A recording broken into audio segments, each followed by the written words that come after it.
Le quiero dar la bienvenida a Stefano Angeli y bueno, empezar porque te presentes para que todo el mundo te conozca. Nací en Rosario, nací en una familia empresarial, digamos, muy emprendedora. Siempre me fui desarrollando en los negocios de un grupo empresarial familiar, digamos, que fundó mi abuelo y siguió mi padre.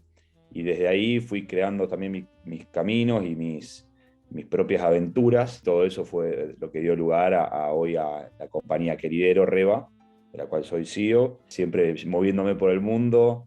Es una cosa que siempre me mantiene entretenido, entusiasmado, y me di cuenta en los últimos años que armo mi trabajo en torno a las ganas de moverme. Qué buena frase, yo viví en 5 países y siento eso, ¿no? El tema de añoro mi país, me gusta, le tengo cariño y todo, como amo a todos los países en los que viví, pero la sensación de volver a un lugar y quedarse definitivo es una sensación como que la aventura se terminó. Entonces a mí también particularmente me encanta la idea de qué es el próximo trabajo y a dónde me lleva y todo. Aparte tenemos en común unos apellidos italianísimos. Yo decía, Stefano Angeli, solo mi hijo que se llama Santino Colombo tiene un nombre tan italiano como el tuyo. Pero contame un poco de esa historia familiar y todo lo que es la tradición de innovación. A ver, te diría que empezó con mi abuelo, que era un italiano nacido en un pueblo muy pequeño en Italia, que fue atravesado por la Segunda Guerra Mundial, pero no solo atravesado, sino que se quedó varado.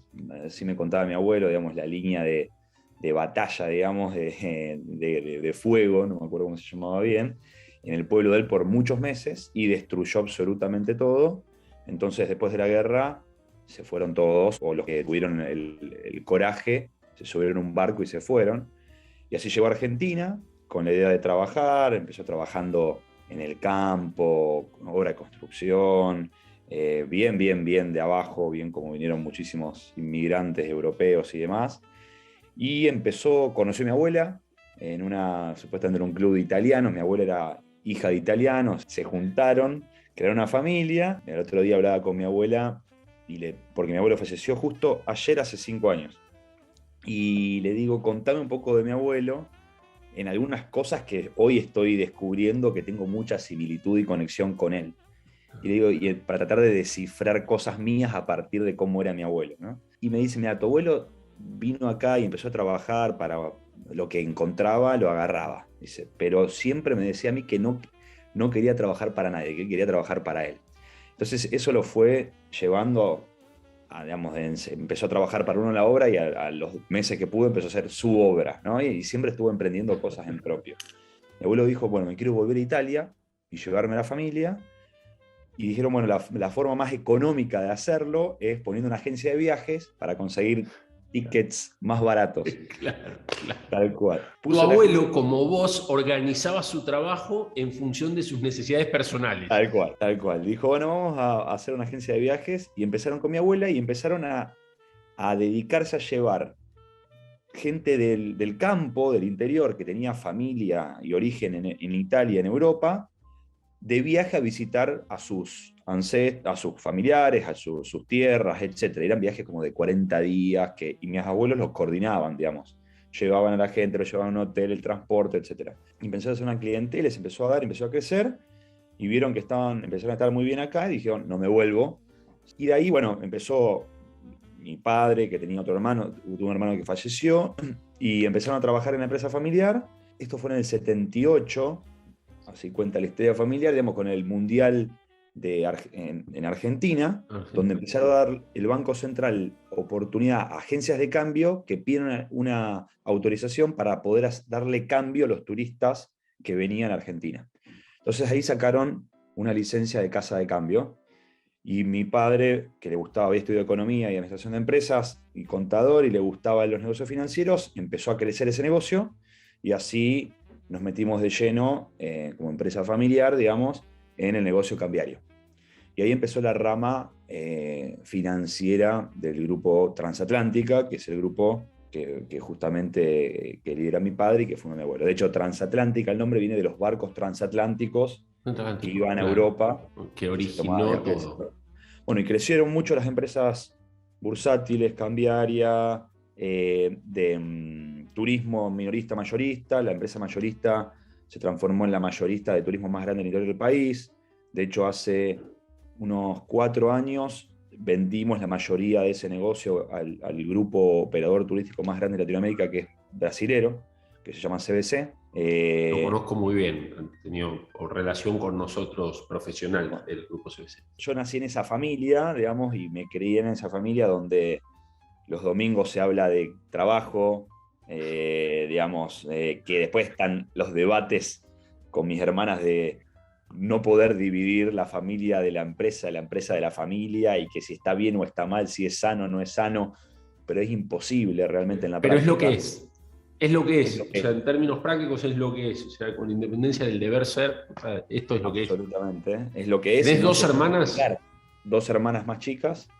Igual que yo, estamos igual. Yo soy el más grande de una familia italiana, con mucha menos actividad empresaria. Yo soy el primer empresario de la historia de mi familia, creo. Pero igual, dos hermanas mujeres menores también. Y bueno, viste que la típica de discusión del patriarcado italiano y toda esa historia, pero la verdad que tenemos una relación espectacular con mis hermanas. Bueno, y yo arranqué en ese universo de empresa familiar y todo eso, y por ende la inercia me llevó a estudiar administración de empresas, a trabajar ya desde la secundaria, trabajaba en la compañía, y muy vinculado siempre a los negocios financieros. Y un día apareció la oportunidad de comprar la entidad financiera más chica de Argentina, regulada por el Banco Central, producto de nosotros haber estado por más de 30 años regulados por el Banco Central desde el 78, desde la Casa de Cambio. Claro. Entonces nos conocían, y apareció una oportunidad, y mi padre estaba en otros negocios, muy, muy ocupado, digamos, con todas estas otras cosas, y apareció esto y me dice, mira, yo no tengo tiempo, pero quiero hacerlo, hagámoslo, encárgate vos. Y ahí fue cuando dije, dale, yo me encargo. Vamos, yo venía en los negocios financieros, pero nunca de negocio bancario propiamente dicho. Y ahí dije, yo me hago cargo, y tomé eso y empezó la aventura de Reba. Y no te terminé de contar de mi abuelo, que te decía, cuando mi padre tomó liderazgo y empezó a crear todo esto, mi abuelo dijo, bueno, yo me empiezo a dedicar a la política italiana. Apareció la oportunidad en la Cámara de Diputados de Italia, normó una ley donde daba 5 o 8, no me acuerdo, sillas de la Cámara de Diputados para italianos que representen a los italianos que viven afuera de Italia. Fuera. Claro, y mi abuelo fue a las elecciones y salió electo, entonces volvió a Italia, digamos, como diputado, representando a los latinoamericanos, a los italianos viviendo en Latinoamérica. Y estuvo 2 mandatos, tuvo como 12, de los 70 a los 82, por ejemplo, una edad súper avanzada, pero a esa edad emprendió de vuelta ese otro trabajo como político, digamos, y volvió a Italia, hizo toda esa experiencia. Mi abuela iba y venía, él iba y venía, así que, bueno, mi abuelo terminó dedicándose a la política italiana. Antes de entrar en Reba, me gustaría saber sobre tu formación. Tu formación, vos ya hablaste que estudiaste empresariales, pero como yo te investigo, también sé que también tuviste contacto, hiciste intercambios, tuviste contacto con otras universidades. Entonces me gustaría que dividas en dos, lo que es formativo, más bien académico, formal, y lo que aprendiste en tu familia. ¿Qué cosas vos crees? Si yo no hubiera nacido en esta familia, imposible que supiera esto. En lo académico yo me formé, digamos, en la Universidad Austral de Rosario, administración de empresas, pero siempre quise hacer cosas afuera y expandirme en ese aspecto, y en el último año hice un intercambio en Inglaterra, y me fui a Inglaterra 6 meses, en Bath, que es una universidad... Qué ciudad más linda, por Dios. Hermosa. Qué ciudad más linda. Pero bueno, vos sabés que cuando uno va ahí, que generalmente vas a Londres y te vas un día ahí, vas y venís, que tiene toda esa impronta romana y los baños romanos y qué sé yo, tiene una cuestión turística muy linda, pero además tiene otra faceta de la ciudad, que tiene la mitad son todos estudiantes que están en 2 universidades.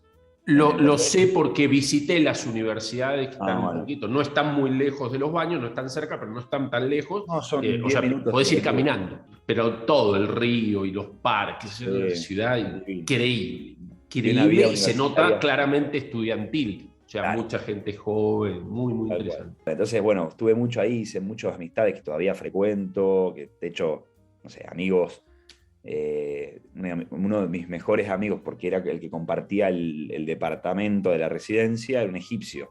Y el egipcio, yo primero digo, ¿qué punto en contacto puedo tener con un egipcio? Digamos, me dijeron, llegamos con otro amigo que viene a Argentina, Claro, y dice, claro. acá vive un egipcio, y ya vienen una semana de vuelta, digo, qué sé yo, que vamos a hablar. Resultó ser la persona más cercana y más, te diría, más culturalmente parecida a nosotros de toda la experiencia del intercambio, más que los ingleses, que los americanos, que una cosa increíble que yo no, digamos, me parece que tiene que ver con toda esta cultura mediterránea y, digamos, un egipcio tiene la misma, descubrí que tiene las mismas, y no solo él, lo veo con los amigos de él, las mismas cuestiones familiares, de amistades y cosas así que un argentino quizá. Y hicimos una amistad bárbara. De hecho, hoy está en mis grupos de WhatsApp con mis amigos de Argentina, está él. Claro, Y claro, claro. cuando viajo una vez por año con mis amigos, nos encontramos en un lado, gente que vive en distintos lados y nos encontramos en un lugar, él viene y toma Fernet. Y yo después de la facultad, a los creo 2 años de haber terminado, ya trabajaba full time en la compañía, me fui a hacer un programa de verano en Harvard. Durante el verano en Harvard, donde la cursada, digamos, se detiene, la normal porque hay vacaciones, sigue Claro. un set de materias para los alumnos que quieren acelerar, los alumnos de Harvard que quieren acelerar, y la abren a gente de afuera que quiera ir a participar. Lo primero que ya empecé a ver en Inglaterra y que revalidé en Harvard y que ahora revalidé de vuelta en Stanford, que hace 2 meses terminé un programa ejecutivo en Stanford, que la verdad que no hay gente más desarrollada que uno. Yo iba como turista a Harvard y pasabas por esos jardines y los courts, no sé, etcétera, y veía gente ahí estudiando y decía, este tipo es como Son superdotado, los ¿no? genios, claro, Los sí. genios de la Tierra. Pasás por Stanford y ves un flaco que anda en la bicicleta que viene con la mochila y decís, este flaco es superdotado, va a crear la próxima empresa de tecnología, y así.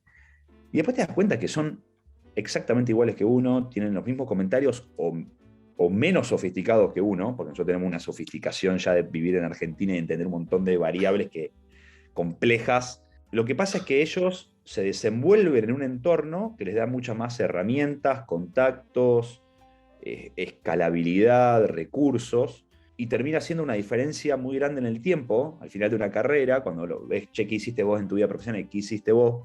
Pero tiene que ver con quién te relacionaste y no con la materia gris. Cuando discuto esto con amigos, digo, cuando uno lanza una maratón de 42 kilómetros, ¿no? El minuto de partida, vos ponés la persona que más rápida del planeta, entrenó toda su vida en la línea de partida, al lado de uno que hace media hora se le ocurrió pasar y salir a correr, los primeros 5 metros, capaz que son iguales. Están cerca, sí, sí. Los primeros 100 quizá hasta corren Claro. más, llegó antes el menos experimentado, ¿sí? Porque el otro sabe y tiene una técnica para el kilómetro 42. Ahora, a lo largo de la carrera, se va empezando a generar esa división, ¿no? Se empieza a bifurcar y empieza a ganarte. Y después hay un momento donde, y hay un momento, no sé, en el kilómetro 5, si te pones las pilas, quizá podés hacer catch-up, pero ya en el kilómetro 15-20, ya si te quedaste atrás, no haces catch-up. Entonces creo que esa es la diferencia entre, desde mi punto de vista, una persona que nace, se desarrolla, se educa y se desarrolla profesionalmente en un lugar con menos herramientas o un país menos desarrollado, y aquellas personas que están en el lugar indicado, que se rodean de las personas indicadas, que conocen a las personas indicadas hasta en un lugar informal, ¿sí? ¿No? En el aula o en el trabajo. Entonces, eso creo que termina condicionando después el largo plazo. Por eso fue un gran aprendizaje que me preguntaba de todas estas experiencias internacionales. Primero te llevas obviamente algo académico, desde ya, diferente, para mí la educación anglosajona es mucho más pragmática. No sé, a mí me pasa que escucho un profesor en inglés y escucho un profesor en español y creo que el mensaje, el contenido me entra distinto por los oídos. El mundo anglo, por ejemplo, habla mucho mejor que el mundo latino desde mi punto de vista. O sea, uno vea cómo habla en público. No quiero dar ejemplos porque siempre que uno da ejemplo habla de un político, de algo, y parcializa, pero me ha pasado en el campo profesional, el director de marketing de diferentes bancos de países latinos, de países americanos, ingleses, los tipos, una forma de hablar, un poder de síntesis, una elocuencia, también porque se entrena. Yo nunca, no solo que nunca participé, nunca vi una clase de oratoria en ningún país que viví latino. Viví en 4 países latinos, 5 países latinos, nunca vi siquiera. Aquí damos clase de oratoria y uno ve que el Toastmasters y todo lo que tienen para apoyar que los chicos desde chiquitos en Estados Unidos, en Inglaterra y todo, creo que eso hace una diferencia, puede llegar a ser una diferencia significativa. Sí, y vos sabés que yo también me gusta mucho usar analogías para entender estas cosas que vos decís, che, ¿y por qué pasa esto? Digo, un director técnico de fútbol, ¿sí? Que argentino tiene una ventaja contra uno en Nigeria, no sé, contra uno en un país donde el fútbol no es cultural, ¿sí?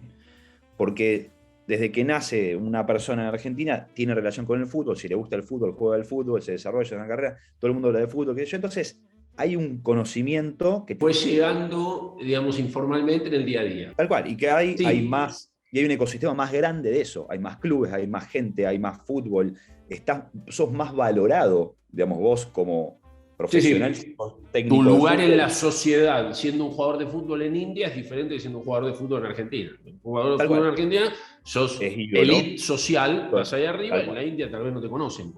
Y eso Jugador de hace que fútbol. haya más jugadores, más técnicos. Entonces, en la cultura anglosajona tiene una cultura de educación, de ver a la educación como un sistema mucho más evolucionado. Hay millones de profesores, todos compiten por lugares en las mejores universidades, etcétera, y eso hace para mí que terminen desarrollando mejores herramientas para enseñar. Y de la familiar, contame de lo Ah, familiar. ¿Qué aprendiste en una familia que es emprendedora y emprendedora exitosa? Porque emprendedor es alguien que se anima a hacer algo, pero las estadísticas dicen que un montón tiene una historia mucho menos alegre para contar. para mí es hambre, digamos, hambre de hacer. Es difícil, hasta difícil de explicar, ¿no? Decir, che, ¿por qué mi abuelo hizo todo lo que hizo en la vida? Mi abuela tiene 72 años y va a la oficina todavía, ¿no? Decir, che, ¿para qué va?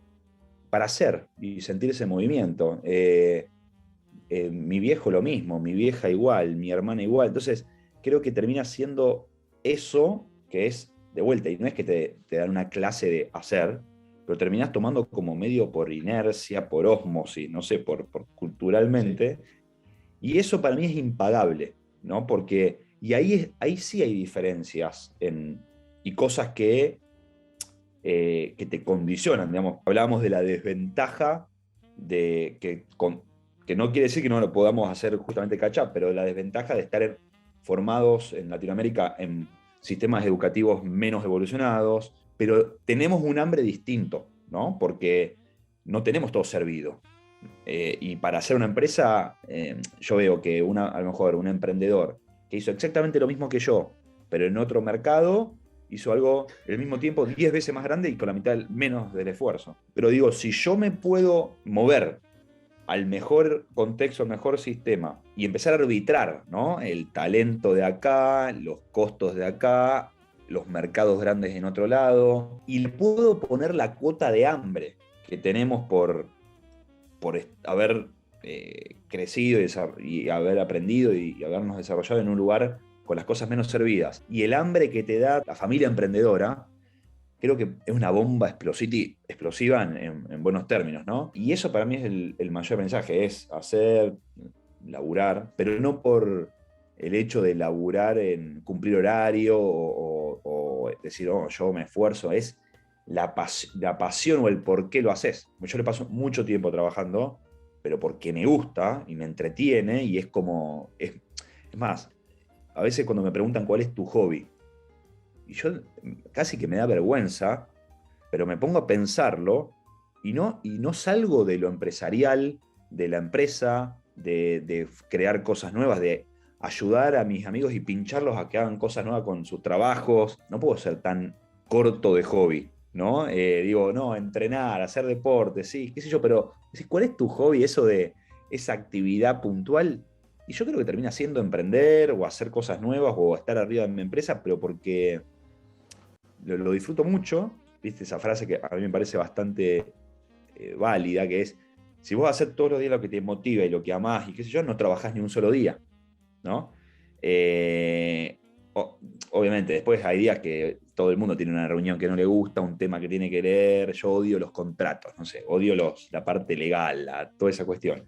Y hay veces que me toca, y ahora estoy leyendo libros y todo por unos contratos sofisticados que estoy viendo, pero digo, bueno, esa parte no me gusta tanto, pero en términos generales lo disfruto muchísimo y te diría que mi hobby es esto y viene de haber visto por mucho tiempo que mi familia la pasaba bien de hacerlo y la movilizaba y debato bastante sobre el tema de la suerte. No sé cuál es tu opinión de si hay suerte o no hay suerte, de cuánto la suerte influye.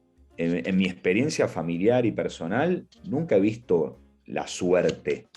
Es decir, le fue bien porque le cayó la moneda del lado que tenía que caer.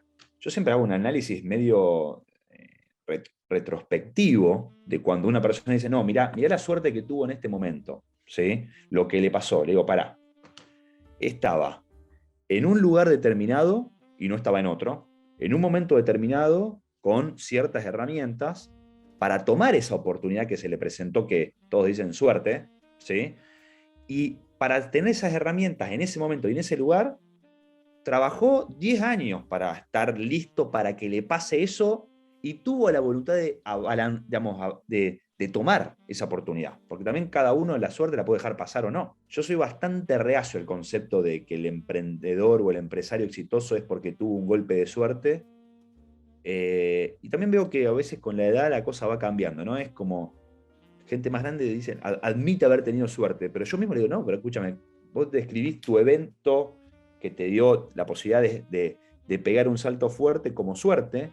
Digo, pero vos arrancaste trabajando a los 18, haciendo una cosa, haciendo la otra, yendo de un lado para el otro. ¿Cuántas veces no te fuiste de tu casa y querías estar en un cumpleaños y te fuiste a un viaje de trabajo, esto, lo otro? Y de repente tuviste suerte. A mí me gusta, hay un escritor que se llama Stephen King que escribe un montón de libros bastante exitosos, ficción, y hay uno de no ficción que se llama On Writing, sobre el arte de escribir, On Writing. Y empieza y dice, todo es la inspiración, la musa te tiene que encontrar, pero ella sabe que siempre me encuentra de 8 de la mañana a 16 horas, salvo la hora de la comida en mi escritorio. O sea, y ese es el mensaje. Yo particularmente, por ser más del mundo de los números, creo en la suerte, pero me gusta la visión que tiene Taleb de la suerte. Creo que la suerte es uno de los factores fundamentales en la vida, pero se distribuye normalmente. ¿Qué significa? Que hay un montón de momentos de mala suerte y un montón de buena suerte. La narrativa dice, a ese tipo le fue bien porque tuvo suerte, pero ese tipo tuvo también mala suerte. No significa que ese evento no haya tenido suerte, pero tuvo también mala suerte y viceversa. Yo tengo una visión un poco menos ordenada del universo, pero coincido 100% en tu visión con respecto a que el driver principal en la vida empresarial es la pasión. La gente a la que no le gusta su trabajo no puede competir con los que aman su trabajo, porque simplemente yo veo una de las grandes diferencias hoy en el mundo, más que generacionales, de millennials y boomers y generación X, es de la gente que cree que el trabajo es el costo que paga por la vida y la gente que cree que el trabajo es la parte constitutiva y central de la vida. Y yo, como integrante de los segundos, le deseo a la gente que no sienta eso. Cuando una persona mira la hora en su trabajo, digo, este tipo tiene una vida que no es la ideal. O sea, ojalá pudieras disfrutar del trabajo, y tengo la impresión, como vos, que no tiene tanto que ver con el trabajo como con la persona. O sea, hay gente que siempre está, que todo le parece que está mal, y hay gente que abraza lo que está haciendo y le fascina la idea de crear y todo, y de que el camino sea más importante que la posada, ¿no? O sea, el camino, no sé cuánto se ganan por esto. Yo siempre pienso que cuando uno ve, vos hablaste numerosas veces de fútbol, y yo me evité decir que sos de Rosario, la ciudad de Messi, y uno ve jugar a alguien con ese, como Messi, y yo creo que el tipo no piensa en contrato ni un minuto de todos los que están en un campo de juego. Está pensando en esa obsesión por crear, por traducir sus ideas en realidad y todo. Y qué bueno que lo hayas vivido de una forma familiar, porque en definitiva eso yo creo que es algo que se da en algunas personas aleatoriamente. Ahora, cuando el grupo familiar, lo que vos acabas de decir de la cultura anglo, cuando el entorno te va enseñando algo, cuando el entorno va valorando algo, aparte de tu propia iniciativa, vos ves este feedback positivo, ¿no? Este reinforcement entonces sos parte de un grupo de personas que tienen esta misma motivación y que te apoyan más. Suele decir mi padre, que tiene que ver con lo del trabajo, yo particularmente detesto los feriados. Detesto los feriados porque no me imagino un tipo no ordeñando una vaca porque es feriado. O sea, pero para el médico, si vos te cortás hoy el brazo, vas y el tipo te dice, no, desangrate. O sea, entonces ese carácter artificial del feriado, que no significa que no disfrute mi tiempo libre, y tengo ahí un montón de libros que me encanta leer, y me encanta estar con la familia, me encanta hacer deporte y todo, pero siento lo mismo que vos, o sea, te entiendo, tal vez todos los que nos están mirando dicen, todos están locos, pero yo soy el que más adhiere a esta visión que tenés de que te apasione lo que haces en el día a día y de que tu diversión central sea el trabajo. Cierro con una idea porque mientras hablabas estaba conectando cosas. Digo, vos decías las personas que no tienen la suerte de disfrutar tanto lo que hacen, ¿no? Pero esa, digamos, seguramente hay algo que le gusta, ¿no? Hacer y que los pondría en ese lugar donde disfrutarían todo el tiempo de lo que hacen. Y digo, ¿por qué algunos tenemos la capacidad o la oportunidad de hacer eso y otros no? Y ahí me doy cuenta que también otro aprendizaje fuerte de la familia es la toma de riesgos, ¿sí? Mi familia es una familia en ese aspecto muy emprendedor, y para ser emprendedor tenés que estar dispuesto a asumir riesgos. Y el hecho de estar trabajando en lo que a uno le gusta necesariamente tiene que ver con una toma de riesgos mucho más elevada de la que implica trabajar de lo que a lo mejor no te gusta, pero te da un lugar de tranquilidad. Digamos, si vos combinás voluntad, digamos, capacidad de trabajo y disfrute del trabajo, y le pones una cuota digamos, de baja aversión al riesgo, ahí es donde se da el espíritu emprendedor y donde terminás trabajando de lo que te gusta, que no está estrictamente vinculado con el éxito, ¿no? Pero sí con que no estés viendo el reloj por decir, mi vida arranca cuando corta la hora. Mi vida arranca cuando me levanto. De hecho, arranca antes, porque ya me levanto con ganas de arrancar. Contame de Reba, contame de esta última aventura, porque es súper interesante escuchar de alguien que vivió muchas aventuras, que es consciente de las aventuras de su familia y todo, elegir una en particular. No es alguien que se le ocurrió hacer una cosa y lo hizo, sino que teniendo muchas posibilidades, eligió esto. Te conté que esto arrancó así con mi viejo diciendo, hacete cargo de esto, y a mí me encantaba la idea, dije, dale, yo me encargo.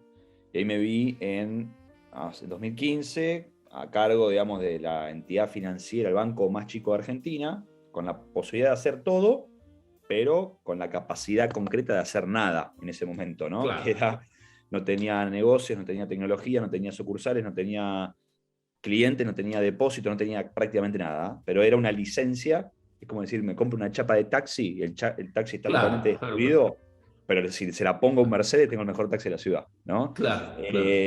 Entonces digo, bueno, vamos a ver qué hacemos con esto. Para los próximos 50 años, una estrategia que me permita crear valor, rentabilidad, en definitiva no estar tan susceptible de los cambios violentos de la economía en Argentina, ¿no? Entonces empecé a viajar por el mundo, meterme en todas las conferencias que había de banca y viste, que hablaban de la proyección y el futuro de la banca y demás, y empecé a ver esto del fintech, ¿no? Y de la banca digital, que en su momento era muy, muy verde, y volví desde todos esos viajes con una idea. Digo, si invertimos en lugar del capital que pensamos invertir para abrir 5 o 10 sucursales, una estrategia que es conocida de hace cientos de años y de la cual si empezamos a competir ahora, vamos a ser siempre los últimos de la carrera, ¿sí? Comparado con todos los bancos que ya están arriba de ese modelo en Argentina. Digo, si agarramos eso y invertimos en tecnología, podemos llegar a tener el impacto de una red de 300 sucursales, solamente utilizando tecnología para distribuir servicios financieros. Todas las personas que estaban vinculadas al proyecto, el directorio, mi viejo, etcétera, compraron la idea y dijeron, bueno, ejecutémoslo, encárgate y ejecútalo. Y ahí empecé todo un proceso de desarrollo de la tecnología, procesos, contratación de gente, tratar de bajar de la idea a la práctica, ¿no? De la conferencia galáctica en Silicon Valley a la realidad local, etcétera. Hacer banca digital no es formar una empresa bancaria o financiera que lo que hace como core es banca y utiliza tecnología para distribuir, sino que la potencia está en crear una empresa de tecnología que hace un producto digital y que utiliza la banca para monetizar a sus clientes. Que si te pones a pensar es como cambiar el orden de las palabras en la misma frase, pero cambia absolutamente la organización, la estrategia, la cultura de la compañía, a quién reclutás. La persona más importante acá es el CFO o el gerente financiero, la persona más importante acá es el CTO o el gerente del sistema. Entonces, te cambia absolutamente todo, pero cuando haces esos clics, empezás a ver otras oportunidades, otras cosas. Entonces, por ejemplo, al principio la estrategia era, bueno, contrato una empresa que me haga la app y haga la web y yo la enchufo a mi sistema bancario y lo operamos y me cuenta, no, ¿qué contratar una app y una web? Tengo que desarrollar yo. Y ahí me tuve que poner a contratar el equipo de tecnología, que yo era, imagínate, la entidad, el banco más chico de Argentina, y decía, vamos a hacer un banco digital. Y venían y miraban así, me diciendo, este flaco está loco, me está mintiendo, es un delirante. Hasta que uno me creyó y trajo a un par de amigos y así, y bueno, y se fue armando el equipo, y bueno, y lo logramos. En 2019 lanzamos el banco digital al mercado, digamos, hoy la entidad financiera tiene dos negocios. El negocio corporativo que ya estaba cuando compramos la entidad, que lo seguimos desarrollando, creciendo, ahí apalancamos mucho las relaciones y las otras empresas del grupo, y después todo el negocio retail de individuos, digamos, de banca de individuos de consumo, que está absolutamente desarrollado de una manera totalmente digital, y eso como usuario te permite, solamente bajando una aplicación y abriendo una cuenta con el celular en 3 minutos, tener tu caja de ahorro en pesos, tu caja de ahorro en dólares, operar cambios, ya sea por el mercado único libre de cambios, la operación típica de dólar, como un producto que lanzamos hace poco, que es la posibilidad de comprar dólar MEP a través de la app en un clic, y eso para mí representa mucho la fuerza de la banca digital. Es algo que en el mundo tradicional es, la experiencia del usuario es, un amigo me recomienda con una sociedad de bolsa, voy a abrir la cuenta, La cuenta comitente en un país. tal cual. Sí. Tengo que entender un bono. Tengo que entender la cotización del bono, que después del parking la cotización de ese bono se me cruza contra el otro y me da un tipo de cambio que queda volando. Bueno, todo eso te invito a que lo pruebes. Y, digamos, en la app de Reva es un clic con la misma experiencia de quiero tantos dólares. ¡Pum! A través de esta operación sintética de bonos. Es una cuestión súper sofisticada que resolvimos de una manera súper intuitiva. Y ahí creo que está la posibilidad de cambiar el mundo de la banca, es haciendo las cosas difíciles fáciles. A mí me pasa es como que todos los años me pongo un objetivo y cuando voy caminando hacia el objetivo, pateo la pelota, digamos, para adelante y tiro la línea de llegada mucho más adelante. Entonces, nunca llegás a ningún lado, esa es la verdad. Es más, a veces, no sé, mi vieja, por ejemplo, que viste, siempre me pregunta cómo ando, me dice, vos nunca festejás las cosas que lográs, esto, lo otro, digo, pero pasa que nunca llego. Es como que siempre estoy caminando y cuando veo la línea de partida digo, uy, ya estoy por llegar, bueno, tirémosla más adelante, así estoy entretenido en el camino, ¿no? Mamá, lo que me gusta es el camino. Es exactamente eso. No me gusta llegar, digamos, me gusta el camino. Cuando lo pones en tu vida personal, en tu trabajo y en tu empresa empieza a tener la misma casi vida que vos. No frena. Claro, es la misma cultura, es un reflejo. Claro, es lo mismo que decíamos personalmente de la pasión, la baja versión al riesgo, etcétera, etcétera. Lo veo hoy y mi empresa es así. Es eso, claro. Y eso hace que avance, que vaya. Es el factor probablemente más trascendente de un founder. Un founder o un CEO founder tiene una capacidad limitada en muchas cosas, pero hay una que es clave. Su personalidad es la personalidad de la empresa y la empresa es la personalidad de ella. Termina pasando. Refleja 100%. ¿Qué edad tenés vos? 33. Lo mal que quedo en entrevistar gente tan joven. En 20 años, ¿qué vas a estar haciendo? Contame qué vas a estar haciendo en 20 años, qué es lo que te imaginas. ¿Yo dónde me veo en 20 años? Yo creo que me veo operando una compañía global, ¿sí? es lo que me motiva a hacer y lo que estoy construyendo. Digamos, mi plan es tener una compañía, operar y divertirme haciendo una compañía global, siguiendo vinculada a los negocios de banca digital o fintech, y yo viviendo por el mundo. El otro día hacía un ejercicio, de hecho en Stanford, un ejercicio que nos hacían hacer era de el best self, cuál es nuestra mejor versión. Y yo llegué a la conclusión que mi mejor versión es cuando estoy en movimiento por el mundo, ¿sí? Subiendo en un avión, digamos, viajando, o teniendo la oportunidad de conocer lugares nuevos y demás, estando en conversaciones profundas con gente intelectualmente, digamos, o interesante, digamos, que no cosas cotidianas, cosas hasta locas, te diría, profundas, que a lo mejor no sé, pero me dedico a escuchar, ¿no? De temas que no sé, es decir, conversaciones profundas y haciendo algo utópico. ¿Sí? Es decir, algo, yo tengo que estar, funciona mi cabeza y me funciona, digamos, la motivación y todo, y estoy incentivado cuando estoy haciendo algo que en el común denominador de la gente me dicen eso que estás haciendo es una locura. No se puede. Porque la utopía, viste, todo el mundo estaría súper contento con eso, pero todos creen que no se puede, que es irrealizable. Creo que si todo el mundo estaría persiguiendo una utopía todos los días, todos nosotros, imagínate lo que sería el mundo, porque tendríamos de esas cosas millones y a cada esquina. La verdad fue un placer conocerte, encantado de escucharte, me gustó mucho tu filosofía, me parece una filosofía que cuando lo dice alguien de mi edad genera más resistencia que cuando lo dice alguien de tu edad. Cuando alguien de 28 años escucha a alguien de 33 decir, me apasiona esto, el camino es más importante que la posada o el viaje es la recompensa, hay que perseguir utopías y fracasar en la persecución de una utopía es más válido que tener éxito haciendo un trabajo anodino y aburrido y que no transforma la vida de nadie. Así que me encantó conocerte, me encantó tener esta conversación y espero que sea el inicio de un montón de conversaciones interesantes. Espectacular, te agradezco mucho la conversación y bueno, un gusto y a disposición para cuando lo necesiten. Hasta la próxima. Hasta luego, Muy un bien, gusto. nos despedimos de todos.